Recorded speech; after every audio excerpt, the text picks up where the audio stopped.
First up, India versus Australia. Now, many feel that this contest has replaced the India-Pakistan contest in terms of how fierce it can be and maybe even the Ashes. But do you see this upcoming series between these two teams being all one-way traffic with India once again thrashing the Aussies? Yes, I think this series is probably the most important for Indian cricket for the simple reason that India-Australia, as you rightly said, is the clash that most of the cricket lovers want to watch. But I do not think that this could be the way it went in 2013. Firstly, I think they're playing on different pitches than the pitches that they played in 2013. I haven't as yet seen the Pune pitch, but knowing that the curator is a former fast bowler, you could have a pitch which has got a little more bounce and carry, which might actually suit the Aussie seamers quite a bit.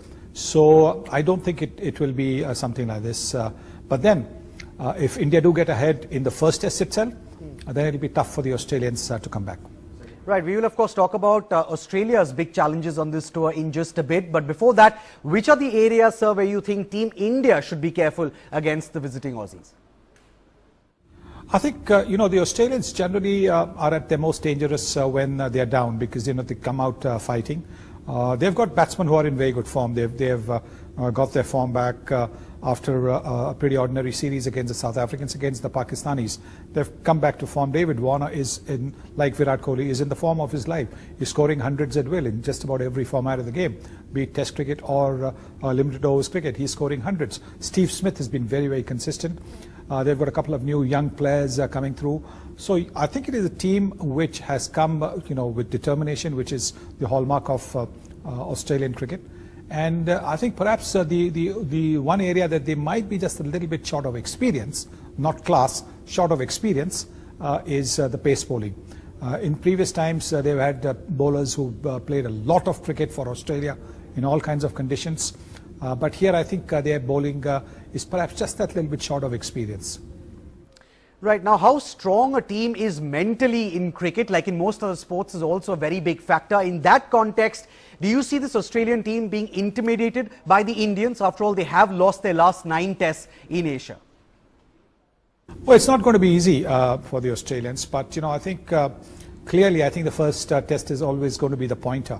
And the first couple of days of the first test are generally indicating which way the series is likely to go. I think so. We'll just have to wait and see how it goes. If India dominate, as I said, in, those first 2 days and first test, then it's going to be tough for the Australians. So do you think the Aussies will play the sledging game in this series, and do you think they will in particular target Virat Kohli, or perhaps not sledge him at all, because that might just bring out the best in him? I think this is probably one of the most overrated aspects of the modern game, and we tend to talk a little too much about it. I think there's always been a little bit of talk on the field, as long as it's not personal, as long as it's not abusive.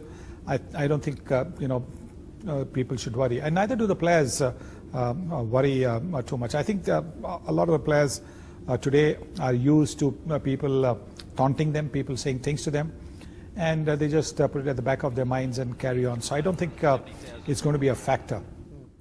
All right, Mr. Gavaskar, most people are talking about spin being the biggest challenge that the Aussies will have to overcome on this tour of India. Do you see that yourself as a fair assessment? Well, India's new ball bowlers have done really well in the last few series against New Zealand, against England, against Bangladesh. So I think it will be a mistake on the Australian part if they think that they've only got to worry about Ravichandran Ashwin and Jadeja, because the new ball bowlers have made it that much easier for Ashwin and Jadeja by picking the early wickets or coming in the middle when a partnership is settling down and picking the wicket. So I think any team that underrates the Indian new ball is not going to do itself any favours.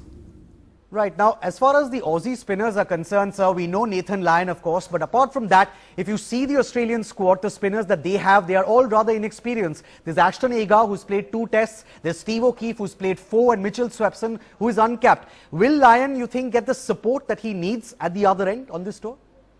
Well, I think he's a very good bowler, there's no question about it, and I do believe that